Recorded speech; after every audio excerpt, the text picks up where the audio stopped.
Na látod, ezt hívják klasszikus hip-hopnak. Tökre, mint a Run DMC.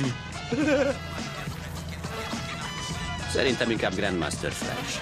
Nem, öregem, ez simán Run DMC, nem is vitás.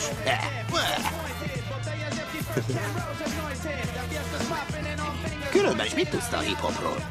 Ez is igaz, tényleg. Na, ez a zene. Ja, igen. Eléggé jó. És a mariachi küld benne a legjobb. Igen, az bejön.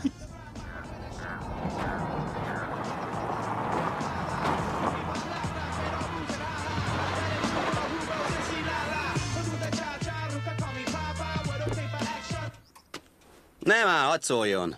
Jó van. Kár, hogy közöd nincs hozzá. Mi van?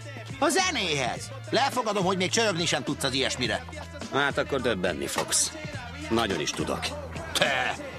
Tehetséges vagyok. Na, akkor villancs fel valamit a tehetségedből, Mr. DJ Bankár a gettóból. Ez most egy kihívás? Igen, ez egy kihívás. Fogd meg. Kérlek. És most lessünk. Na, lássuk, mit tanultál Csoki Cityben. Fekete csoki. Menj le alfába és nyomjad.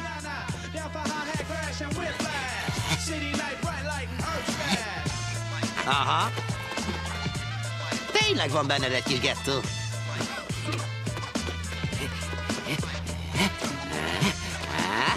Na? Ez biztosan fájt. Mit szólsz? Azt, hogy sántiká ide és csendben figyeld a mestert. Tiéd a pálya?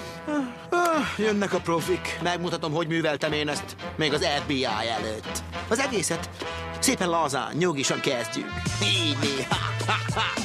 És bedobjuk a nézést, aztán fordul, bedobod a textilt, és tik, tik, tik, tik, tik, tik, tik, tik, tik, tik, tik, tik. Vadul domborítasz, mint az utcán, aztán jöhet a taposás, és finoman beüt a break, és lemegyünk, és jöhet a meló, forogsz, pörögsz, hé, mit csinálsz? Gyere vissza! Szétrugom a segged!